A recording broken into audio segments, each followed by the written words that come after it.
On se retrouve aujourd'hui pour une nouvelle vidéo sur la chaîne, donc qui fait suite à la série que je suis en train de créer en ce moment. Et bien aujourd'hui, je voulais vous montrer comment réaliser la texture d'une flamme, d'un chandelier accroché à un mur pour un donjon, pourquoi pas. Donc toujours avec le même principe, je vais partir sur des couleurs qui vont me permettre de décomposer un petit peu la lumière et puis aussi le matériau du chandelier. Et je vais mettre tout ça en forme via de l'ombrage. Alors dans un premier temps, je vous invite à réaliser la palette de couleurs que j'ai fait ici, ou vous pouvez faire la vôtre, peu importe. Donc elle est très simple. Celle-ci correspondra bien à l'élément. Là, vous aurez la base du chandelier, ici pour les éléments de lighting, et ces trois couleurs là correspondront. Ouvrez votre sélecteur de couleurs via la touche F4, oui, là vous voyez que c'est mis en mode édition, moi je le désactive, mais vous le laissez activer. Vous créez une nouvelle couleur, donc voici les éléments d'information qu'il faut récupérer. Mettez sur pause si vous trouvez que ça va trop vite. Donc 211 pour la teinte, 39 pour la saturation et en valeur de lumière. Pour la couleur du chandelier, 26, 27, 54. Pareil pour les premiers éléments de lighting, 37, 21, 73. Alors je ne vais pas le dire à chaque fois, vous mettrez sur pause. Donc ici, vous avez ces éléments-là. Pour la flamme, ici.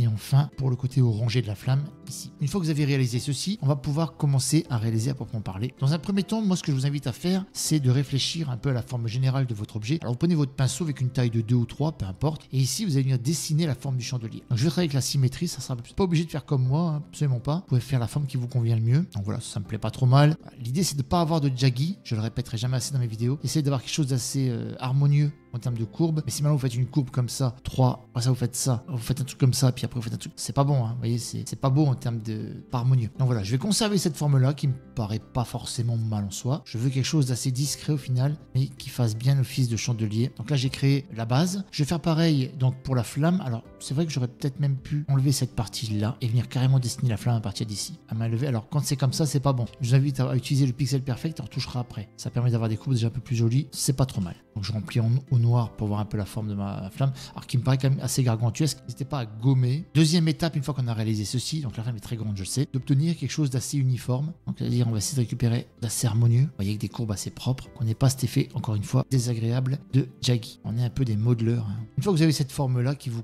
convient plus ou moins, vous allez pouvoir maintenant passer à la deuxième étape, ça va être de mettre tout ça en forme. Alors l'idée, moi ce que j'aime bien faire, c'est conserver vraiment le contour que j'ai créé et venir directement incruster dedans mes éléments comme ici, vous voyez. Donc là je sais que c'est tout simplement sur un décalage de 1 pour ne pas prendre les bords et conserver la petite bordure noire. Donc là j'ai posé la base de mon chandelier. Maintenant pour la flamme ça va être la même chose, on prend la couleur de base, on vient donc remplir ici en n'oubliant pas de laisser une ligne pour le contour, c'est hyper important. Alors prenez votre temps, ici c'est une étape qui n'est pas forcément donner une forme générale, un aplat de couleur, on n'est pas ici pour chercher les détails, pas pour le moment. Donc je vais apporter quelques corrections à mon modèle. Je vois ici que c'est pas très joli. Là pareil, j'ai une descente en 2, j'ai une descente en 1, j'aime pas du tout. C'est censé être pas hésiter à avoir quelque chose d'assez uniforme sur ces éléments puisque c'est quand même relativement important. De 2 et de 2 ici. Donc je vais élargir un tout petit peu plus, c'est pas grave. On essaie d'avoir un élément assez symétrique au final. Très bien, une fois que ça c'est fait, on va mettre en forme. Donc vous voyez, on est déjà passé à la partie ici. On va maintenant passer à l'étape 3, placer nos premiers ombrages. Alors là, j'aime pas trop du coup ce que ça donne ici. Je vais pas hésiter à monter un peu comme ça, vous voyez. Je vais mettre un petit carré, compléter vraiment le modèle. Alors je vais prendre ma couleur d'ombrage, je vais en mettre une ici, la profondeur ici, je vais donner un peu d'épaisseur à mon modèle, vous voyez, et ça rend plutôt pas trop mal. On n'a pas besoin de faire beaucoup plus. On va faire pareil pour la flamme. Alors la flamme, simplement, on met des points, des petits pixels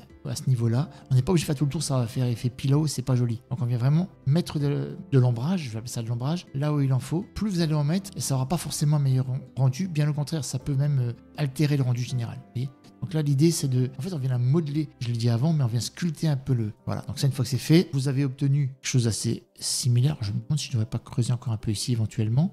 Donc là, on va poser la couleur ici. Alors, par contre, je ne l'ai peut-être pas stipulé. Ouais, donc, j'ajoute une couleur. Prenez-la également si vous ne l'avez pas mise. J'ai oublié de la mentionner avant. Voilà les valeurs. N'oubliez pas de l'ajouter pour vous aussi. Hein. Un autre flamme. Donc, on va essayer de faire un truc comme ça. Alors, je vais enlever le pixel perfect. Moi, j'aime pas trop travailler avec. Là, je fais un peu de la main levée. Alors, comment je fais pour changer de couleur, hein, pour piquer une couleur et passer à une autre? Simplement, je maintiens la touche Alt et je clique sur la couleur qui m'intéresse. Ça me permet de switcher et d'éviter d'incessants retours comme ça dans la palette. Je sais, quand je dis recul, vous avez la fonctionnalité ici qui permet d'avoir un preview de votre rendu final. Alors, c'est pas mal du tout. Ça permet de bien travailler en temps réel. Vous allez voir que toutes les modifications que je vais apporter ici, eh bien, je vais la retrouver directement dans le viewer ici. Donc là, je vais ajouter un peu de doser, hein. Toujours avec du dosage. Hein. On vient pas mettre ça de manière non réfléchie. On vient penser flamme, on vient réfléchir à comment est-ce qu'on pourrait la rendre plus jolie. Vous voyez, on vient n'hésite pas à remettre des couleurs, n'hésite pas à creuser encore la flamme, à créer des petites cassures comme ça. Je trouve ça super joli. Ok, une fois que ça c'est fait, on a déjà quasiment terminé. Alors je m'éternise pas, hein, encore une fois je le dis. Et je vais donc ensuite ajouter un peu de lighting à mon modèle ici. Alors simplement, vu que la flamme est censée